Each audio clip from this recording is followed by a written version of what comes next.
Hello, everyone. It's us again, and today we are back with more Qigong topics, right? So together with me is Master To, and Master. Let's just get on to the topics now, lah, huh? All Yes, right. Joanne. So my very first question is, right? Maybe let's explain what is 智能气功 actually to our community here. Okay, 智能 Qigong is wisdom capability Qigong. 智 stands for wisdom. 能 Chinese character is for ability or capability. So when you have wisdom, your capability increases. You have more ability to do things. You have be able to understand things better. Qigong is of course the practice of Qi. So 智能 Qigong, yes, why 智能 Qigong? 智能 Qigong is because the master, the founder, the original founder, Dr. Pang Ming, he actually researched already for all of us a lot of Qigong forms. So he's brought in the best of all the Qigong forms, and he can explain the reasons for the use of each form, including how it feels and how the energy is for each form. So the forms that he has created has all this in place, and the best thing about it is, as a master, he has written, or rather, he has documented all the reasonings behind his creation of the forms. So when we teach you the theories, we teach you why you are doing certain things. So that's the beauty of 智能 Qigong. Yeah, thank you, teacher. I mean, for me, right, when I first started with this Qigong, I was very surprised because the first workshops and the subsequent workshops that I went to, right, teacher was there, with the slides and then explaining the theories. I was like, wow, it's actually quite scientific, the Qigong that our founder managed to explain to us. So I find it really useful to actually understand the scientific ways or how our logical minds actually thinks about qigong versus the actual practice where we actually want to feel the qigong. So I think this is very eye-opening for me. Very very rich for me also. Thank you, You're teacher. correct. Mm. Yes. Yeah, Thank you. then does it mean that because I don't have any prior experience before I actually learn qigong from you, right? Then I just want to confirm for the sake of everybody, just can anyone and everyone practice qigong regardless of their background? Of course, Qigong sounds like wow, some strange, some mysterious art, yeah. But it is not. It is actually a very practical art because it deals with the energy that everyone and anyone has already got inside them.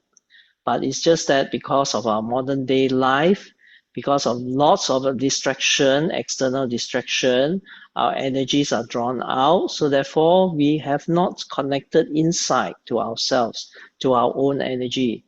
So that's why, yes, I reply you definite with a definite yes that everyone and anyone can learn Qigong, provided they are focused into learning it. If they are not, then yes, other things will distract them away.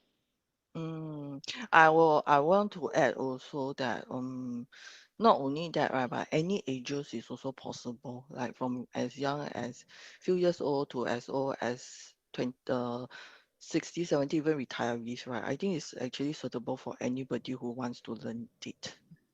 Mm. Because sometimes it's so practical that even a young kid, seeing how you do it, they will also follow.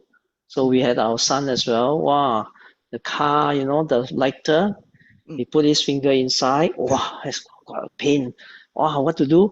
He put his hand there. Okay, Oh, okay. so actually it's applying chi. Following what we did whenever we have injuries, we also put our palms over the area which was either cut or bruised or injured. Yeah. Very practical and real benefits Yes. of Yes. Yes. practicing Qigong. Yes. Okay, I've got another question. This is also one of the question I asked teacher before lah. So Mm. when is there a good time to actually practice Qigong? Is morning better than night or night better than morning kind of thing? Wow, this is also a very interesting question Mm, because our Qigong is not fixed on any timing. The reason why is because individuals are individuals. So some individuals are morning person, some individuals are night person, some individuals are anytime. So it depends on the person, because if you feel that in the morning and you're asking me to practice when I don't feel so alive yet at the moment, my energies is subdued because of my character, my inbuilt energies, then I can't do the Qigong because it's very difficult for me to relate to that. So I always say can practice anytime, any place, anywhere, as long as you can focus. Mm. Mm.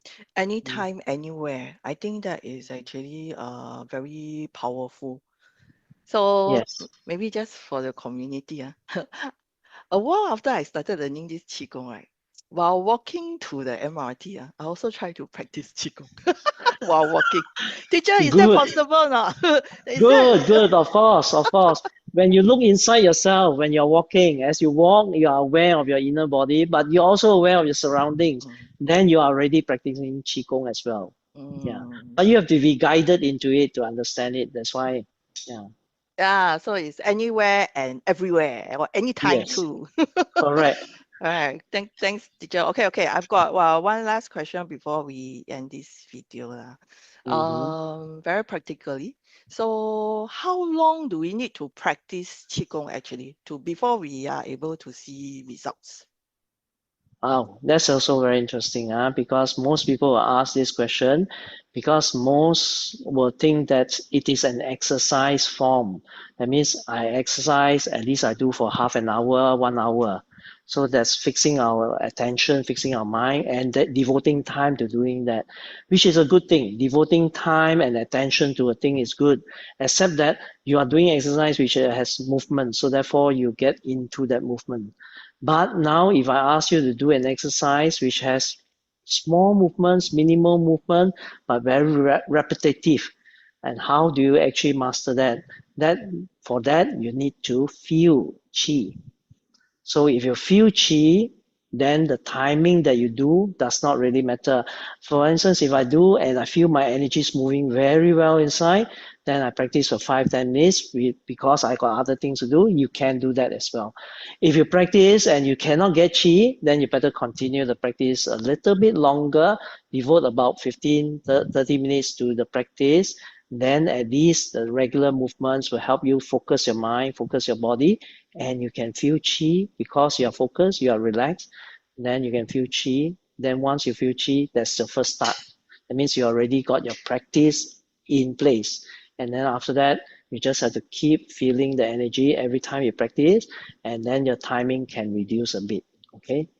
Of course, for those who want to deepen their practice, then you may have to spend a little bit more time, at least half an hour to an hour. Why? Because some of the forms that we do, physical forms that we do, dynamic forms that we do, will require to take at least the first one takes at least 15 minutes. The second one takes at least half an hour to 45 minutes. The third one will take you 1.5 hours. Yeah. So we have got various degrees of practice. In other words, you want Mm. to progress even more deeper, then we teach you very deep forms. Yeah, It's not that's so a simple. Yeah. that is actually a step further already. So coming back right to the basics, for me, right, when I first started learning this, it was with you and with Tony, right, our my Singapore Yes, Qigong dear Tony. Yeah. classmate. Yes, yes. I've got Tony with me, and then we learned with Master for actually quite long, I think almost a year. But about 2 to 3 months into the practice, right? That time we were actually practicing quite simple movements, right? And then Mm, it didn't really take us long to master that. The real benefit for me is when I am able to use that to mitigate my migraines actually. So those very simple steps actually help me manage my headaches a lot, up to the extent that the frequency reduced and the intensity also reduced, and so much so that I don't even need any painkillers anymore.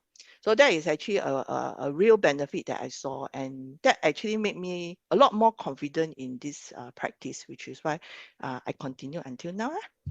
Yes, yes. Thank you very much, Joanne. That's correct. What you did is actually very simple movements, which is moving your energies. These simple movements may appear very simple, but as long as you feel the energy, which you did, because from the retreat and all that, you felt energy already. So once you felt energy, once you carry on, your mind is determined to find back the energy. So once you have got the energy, migraine, everything can be easier done because you know why? Because the energies in your head is all congested. So you are doing energy, which is a Releasing. practice which is opening and closing, which allows the energy to be taken away and released into the environment instead of crammed into your head. So it relieves your migraine. We have the explanations for everything you do. So that's why the guidance is also important because you'll be practicing. A lot of people practice this simple movement. Hey, say I open and close, I don't feel anything more. So that's why it has to be an understanding of why and how you can feel energy. And that Mm, comes with guidance, yeah. So mm, that's why experienced people like yourself as well, you can guide people into feeling it because you have felt it before. You are convinced it is chi. So therefore, that sort of convincing statement and understanding within you, you can impart to another person, really, which teacher, I'm doing. Yeah, I know what I feel, and I'm very confident of what I feel, but correct, to correct. to to tell people how I felt that, I will keep trying, okay? Teacher, I will keep trying. All right, Yes. okay. There is an interesting little subtopic about how the energies are exchanged between us and the universe. We'll leave Okay. that to the next video. Thank you very Yes. much for this time. We'll see everybody again soon. Bye. Thank you. Thank you. Yes.